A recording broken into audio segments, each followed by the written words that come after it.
All good. Thank you. Thanks, Noel. Thank you.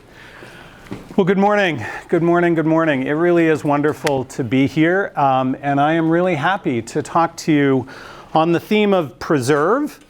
I thought a little bit about that word, and I realized that it is both noun and verb. So we preserve things as an action, as a verb, but there are also preserves. There are places in which we protect things, like the Rachel Carson Preserve up in Maine.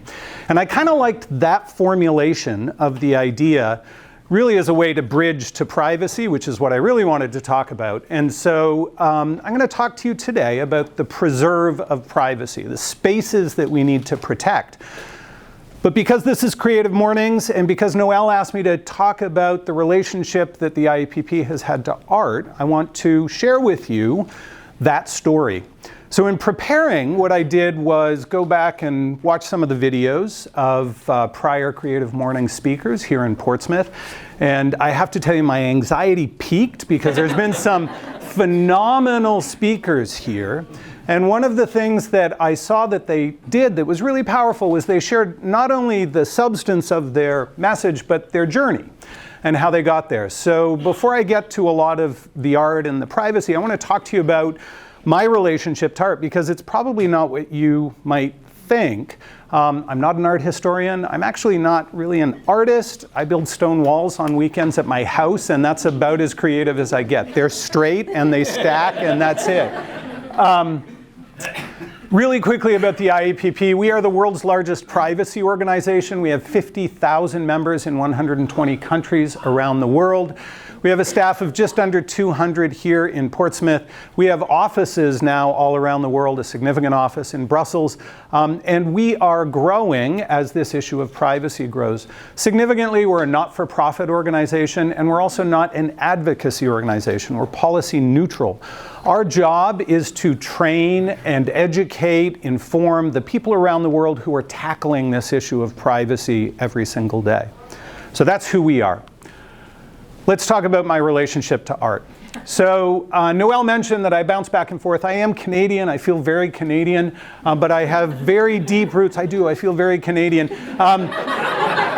But my dad worked for a tech company. He's Canadian too, worked for a tech company in Massachusetts. And after my parents divorced, he married this wonderful woman, Trevor Hughes, my stepmother.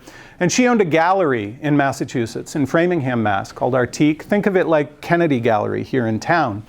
And while I was growing up through high school and college, I worked in the gallery. I started framing and did a ton of framing in the gallery. Eventually actually worked my way onto the shop floor, onto the gallery floor, and actually sold art.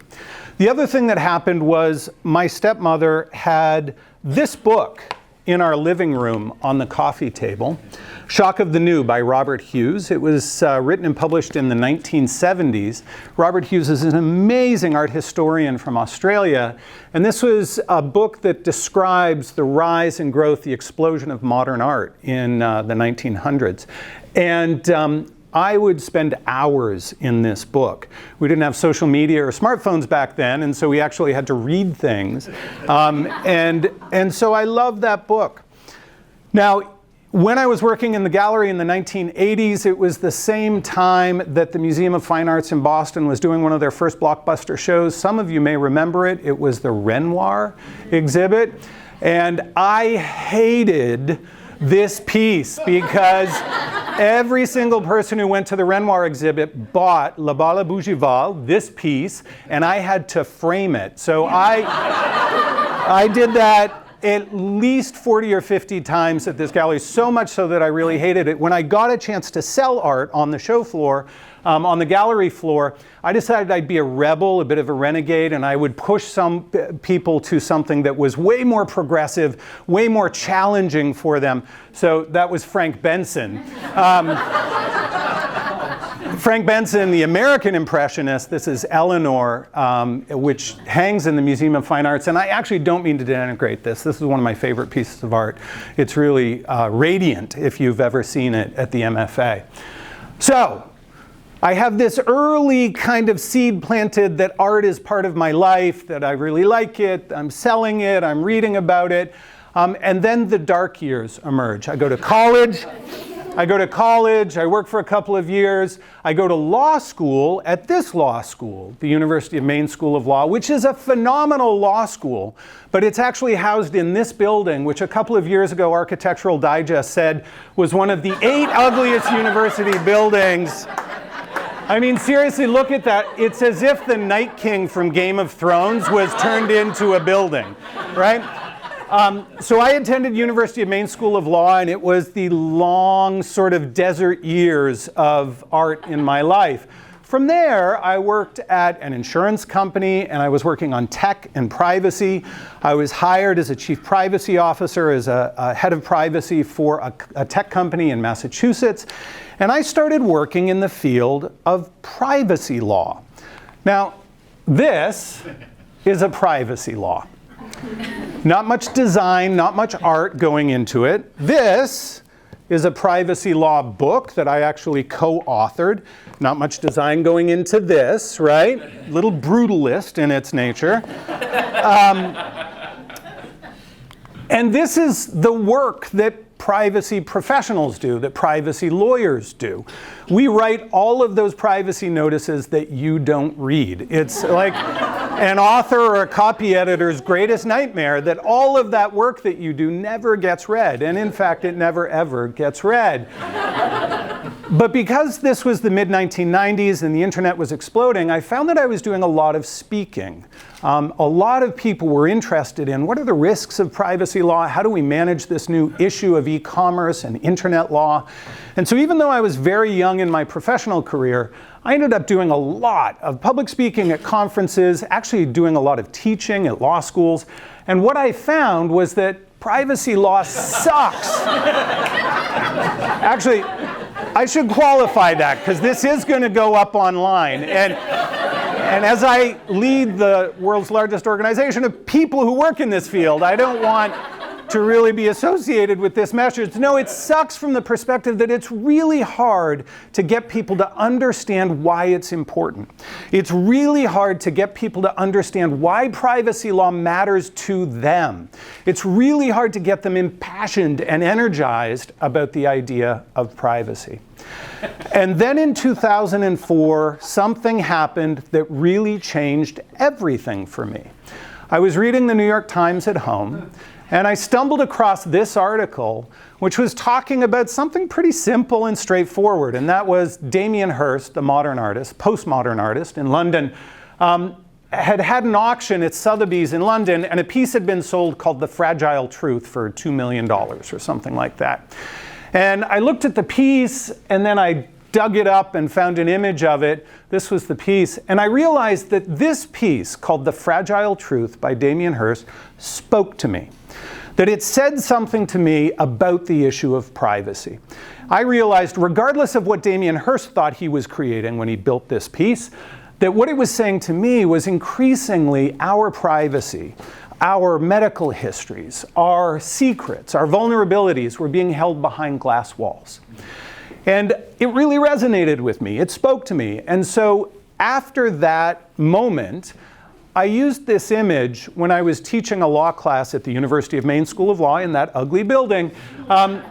And I'm speaking to the students in the class, and I put this slide up, and every head popped up. I connected. I had connected with every single person in the room. And what I learned in that moment is that art really engages thought. Mary Beard, a really famous historian, she's phenomenal, just wrote a book about how we see. Talks about art not being about the person who made it, but what others made of it. And that's what I really like about art, is that it forces us to decode what we're seeing. It forces us to go through some mental gymnastics. And so from those early days with Damien Hirst, I realized that I could start using art to educate, to energize, to create passion in this field, and also connect this issue of privacy back to something very human.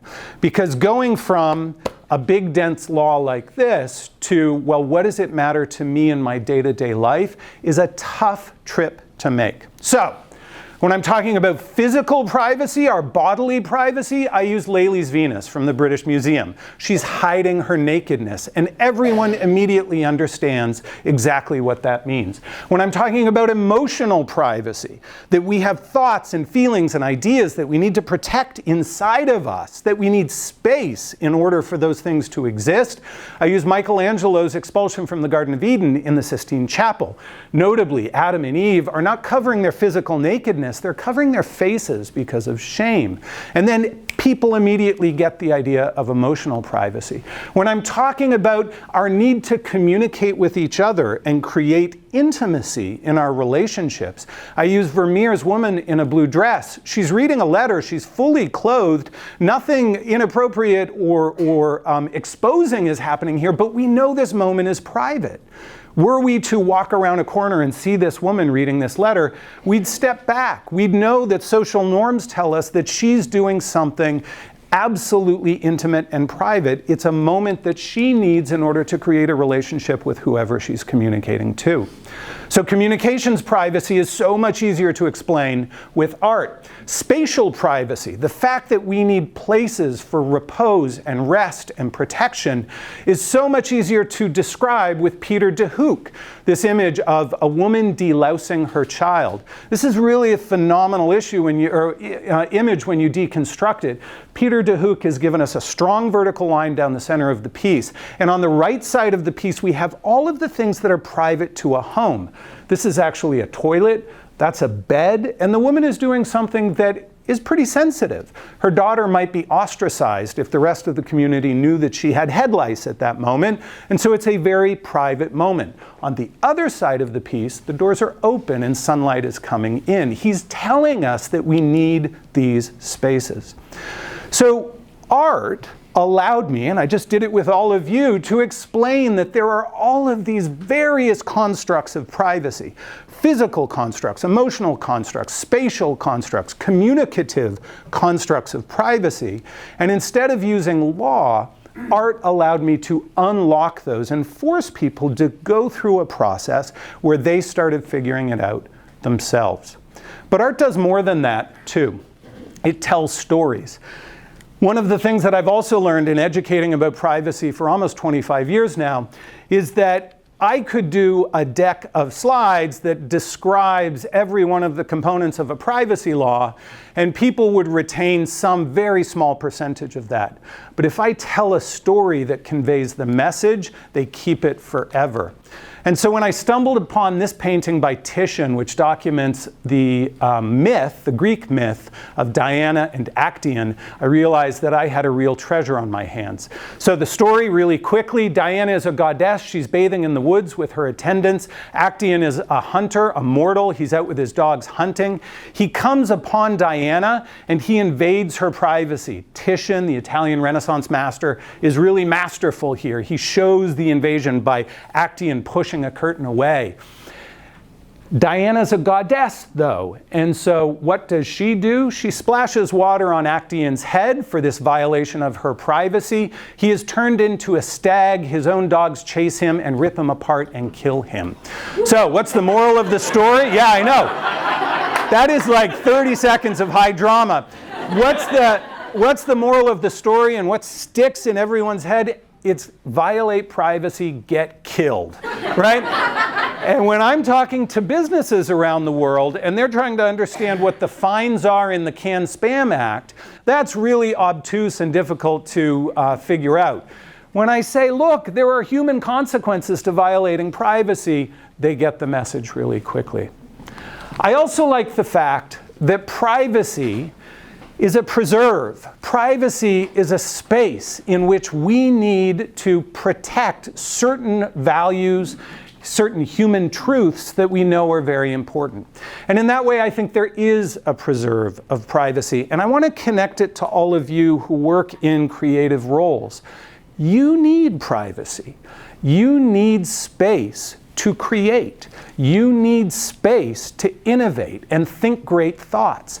And in that way, I actually think there's a very strong connection between the idea of privacy and the idea of preserve, the idea of privacy and creating spaces in which innovation can occur. Art does other things for me too, though. One of the things that I really like about art, and Simon Schama, the noted art historian from the UK, said this: art has awful manners. Art is not always created to make us feel genteel or happy. Sometimes it is. Pieces that my wife and I hang in our house, we put those up because they make us feel happy. But art doesn't always do that. In fact, sometimes art is created in order to force us to sit with awkwardness. And in privacy, that's a really powerful thing, because we don't always have the answers in privacy. So Shepard Fairey, in this piece, tells us, it's not just some institution, some organization, some faceless organization that might have face in its name that's looking at us. It's us. We are looking at each other. That when we talk about privacy in today's society, it's your eye that is looking. It's your eye that is doing the invasion of privacy, if you will. And so we need to negotiate that balance. He doesn't answer the question. He just poses the issue for all of us to struggle with. Or Ai Weiwei, Chinese dissident artist, whose studio was surveilled by the PRC in China. He carved in marble a replica of one of the surveillance cameras that was outside of his studio. And I think what he's talking about here is the coercive effect of surveillance, how surveillance actually is a mechanism of control and power. He doesn't answer the question, but he certainly makes it very awkward and forces us to think about it. Or this one by Rembrandt that I find just so compelling because of the eyes in the piece. This is the biblical story of Susanna. Susanna, who was interrupted, violated in her bath by two elders from her community, who then tried to blackmail her. And it wasn't until King David of biblical fame interrogated them that the truth was borne out. But Rembrandt paints this piece as if we have violated her privacy. And in her eyes, you can see not only the pain, but also the lack of privacy, the shame even. And that is not her doing, that is our doing. And that's really awkward. There's certainly elements here of the predatory male gaze in this piece. And whenever I look at this piece, I feel awkward. And I don't necessarily like the feeling, and that's okay, because that's a place that we actually can educate from and learn from, and really learn a lot about privacy. Privacy does more, art does more as well. The law is a really slow-moving tool. As you know, Congress is not getting much done these days, right? And so if we want to wait for a law to help us understand an issue, it's going to take a long, long time. Art is much more nimble and responsive to the issues that we see in society. In fact, it is an early warning system of some of the challenges that we will see. And so 9 years ago, Rossifer Ruggeri was looking at the intersection of social media and our identities by painting his wife's Facebook page on her face. Heather Dewey Hagborg. We brought her 5 years ago to the stage of the music hall for an event that we ran called Navigate There. Heather is exploring the issues of genetic privacy by creating portraits that she has created out of DNA samples. But here's the kicker. She goes around New York City and gathers DNA samples from gum, from hair that she finds on the subway, from nail clippings, other things, randomly and anonymously gathering these things, extracting the DNA, using the known markers then to create an image of a portrait. And it really does force us to think about some of these cutting-edge issues associated with genetic privacy. Tadashi Moriyama, Two Cities Desiring to Merge. He exhibits at the Dowling Walsh Gallery in Rockland.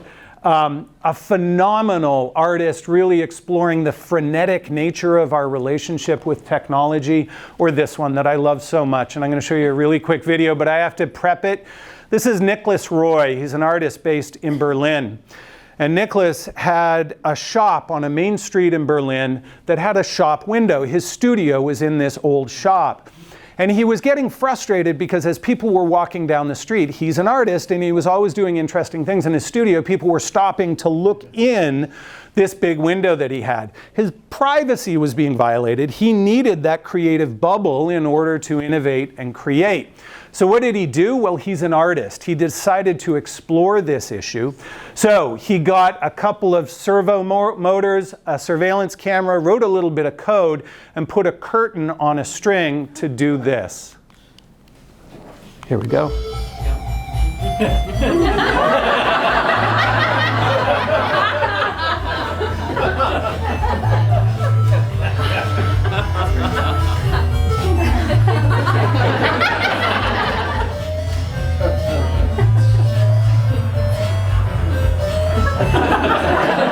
So there it is. So it really is funny, and it's great, but I think that Nicholas Roy is explaining or exploring the idea that we have a sense of futility, a helplessness around how we think about privacy in today's world. One of the questions that I get the most as I travel and speak is, what can I do? And I always feel kind of sad because I don't have a great answer right now. And I think Nicholas Roy is exploring that feeling that we don't know how to feel autonomous and empowered and have agency over our own data and take control of these things. Art lets us explore that leading edge in a powerful way. All right. Now let's turn to the business. I've shared with you how I use art to tell stories, to engage thought, to connect communities of people around the world to the work that we do. Now I want to connect it a bit more to the business, because the IEPP actually has found that art is an incredibly important tool for us. So given the success that I was having in speaking and using art as a mechanism to connect to audiences, a few years ago we decided to launch an Artist in Residence program for our largest conference, the Summit, which we hold in DC every year. It was just 3 weeks ago down in Washington. We had 4,200 attendees from over 50 countries around the world. So we have reached out to artists both locally and nationally, internationally now. And each year we commission a piece, they come to the show, they speak. This is Lincoln Perry, an artist based in York, actually, who had gone up to New Hampshire to Diana's Baths in North Conway. That is from the myth, same story. I actually saw this piece in the George Marshall Gallery in my hometown of York, and my head almost exploded. I was like, oh my God, that's Diana and Actaeon, and that's Diana's Baths, and that's in New Hampshire, and Lincoln Perry lives in York. Holy moly. So it really was exciting. My wife was with me, she knows. I get excited about stuff. So this is a modern version of Diana and Actaeon. So we commissioned Lincoln to be our artist in residence. And then Noelle and her amazing team and our graphic design team, we have Bethany and Lindsay here, they incorporate that art into all of the design that we do for the show. I really love how they incorporated some of Lincoln Perry's pastels, and then the offset of the font here, the asymmetry in the font, it forces people to engage with us and think about our show in a different way. It also sends the message that we're not just sort of a meat grinder conference, right? We are being very thoughtful in curating what we are putting on stage for our members. This is Will Sears. He was our artist in residence last year. You might know him as a sign painter and muralist. He did the big painted building on the Kittery Connector. Will Sears is phenomenal. This is a piece called Private, and he sign painted the word private onto a bunch of barn board and then cut it into puzzle pieces, which I love. I love the idea of this. This is Natalie Maybach. She did the Watchers of Copley Square. She went to Copley Square and created this sculpture to document the surveillance that was happening in Copley Square over the course of a day. This is the the art collective that we had this year. It's a group from Europe who created something called Cell Phone Disco. And it was a wall, a panel of LED lights with sensors on them so that when your cell phone went by, it could sense the data flowing in and out of your cell phone. I'm not exactly sure of the technology, but then the lights would change as you waved your phone in front of this panel of lights. It was really fun to watch all our members and conference attendees waving their phones on this big screen. Again, Noelle and Bethany Lindsay, the team that did such phenomenal work, incorporated it into everything that we did, including our stage design. And so that extension of art into our graphic design, into our programming, and into what we do is really part of the IAPP. And it's a powerful mechanism that we have to bring people to our conferences. We did indeed have Margaret Atwood as one of our keynote speakers. What's that? Legend. Legend. Yeah. The legend, Margaret Atwood. And I have to tell you, I was struggling when I was doing my name badge because it says always hold on to. And then I realized the answer has to be your purse.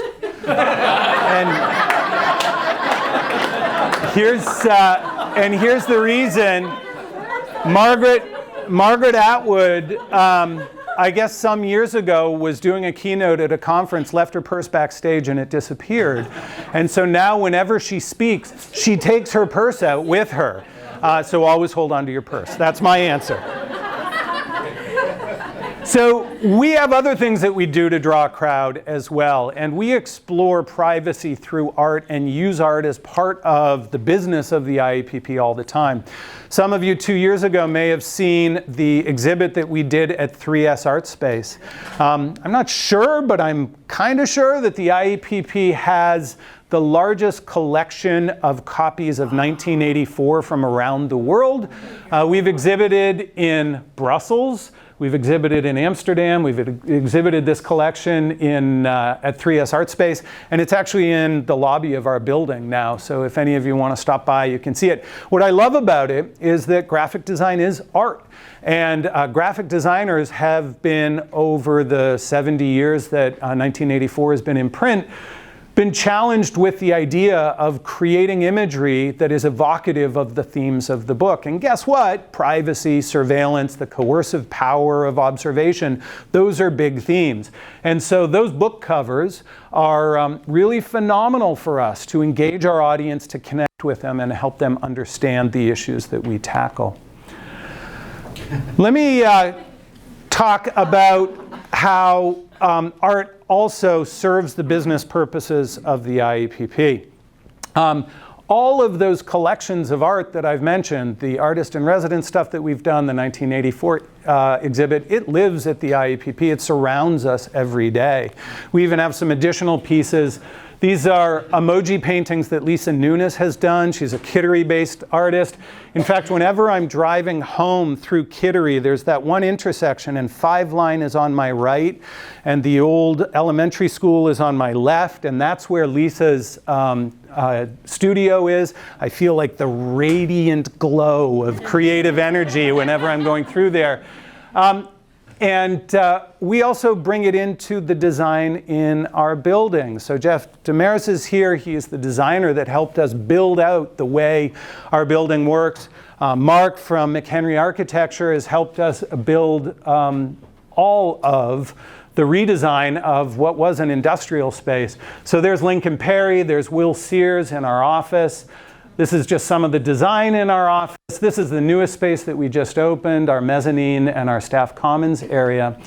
I guess the big message is that good design, beautiful art, things that make us think, it tells our employees that we are curating the experience that we have at work. We are engaging thoughtfully in what we are building for them. And when they come to work, I think they get that. They feel that this is a place that is not just a cube farm where we're just trying to crank out some work and then go home. That we're actually really passionate about what we're doing, and we care about their experience when they're in the building. Okay, I've told you a lot about how art is something that I use to educate and speak and connect to audiences, how we use it at the IEPP to serve our business purposes, how powerful it is. Now let me use a piece of art to actually describe to you a moment that I think we are in, that I think describes the anxiety of a transitional age, because we really are in a transitional age. The digital revolution is only 25 years old. And it is creating tremendous anxiety. Think of issues associated with privacy, of fake news, of election interference, of digital ethics, of algorithmic and AI accountability. All of these issues are brand new issues that we're struggling with. But it turns out if we look to art, we can see that those moments are not unique, and we are not experiencing them as humankind for the first time. This is J.W. Turner. It's a piece that hangs in the British Museum in London, England. It's called The Fighting Temeraire Being Hauled Away to Scrap. And what it is a transitional moment. It is the anxiety of a transitional moment. The transitional moment is Britain turning from an agrarian age of sail to the industrial economy. So the Fighting Temeraire was the greatest warship in the sailing fleet of the British Navy, which was really the pride of Britain. And so there's the Fighting Temeraire. It was Nelson's flagship in the Battle of Trafalgar. But as the industrial economy grew, as steam engines arrived, the sailing ships were made redundant. And as a result, the Fighting Temeraire was being hauled away for scrap. Turner shows us the anxiety of this moment in all sorts of ways. The sun is setting. It's a cloudy, milky picture. That's kind of the way he painted anyways. We have a ghostly image of the sailing ship behind. There is not only an anxiety, but a sadness to this piece, sort of a wistfulness for what is passing.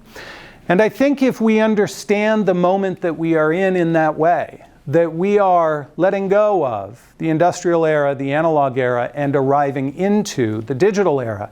And that will necessarily create disruption and concern and anxiety. I think we'll be better able to tackle it. Now, art helps us do that. I think we can continue to use art to help us engage thought, tell stories that give us life, give life to those ideas. We can use art and its awful manners to sit with those things that we can't quite solve yet, but we can understand them, embrace them, get deep into them. We can understand that art will often be an indicator of the things that we need to tackle from a legal or societal perspective. We can use art to bring people together, to attract them into what we are doing. And we can use art to make people happy. Certainly the employees at the IEPP, I think, appreciate it. As a business leader, as a lawyer here in the Seacoast community, I really am proud and grateful for the ability to engage with the creative folks who are all around us, and there's so many of them in this room and around us here in the Seacoast area. And what I really love is how we've been able to connect that to the work of the IEPP, this incredibly complex, difficult work that we do at the IEPP to try and make privacy better, to try to create preserves of privacy. So ultimately, what do I think? I think art works. It works. Art works for the IEPP. And that's it. Thank you.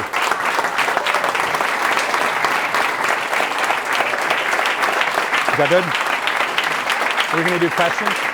Great.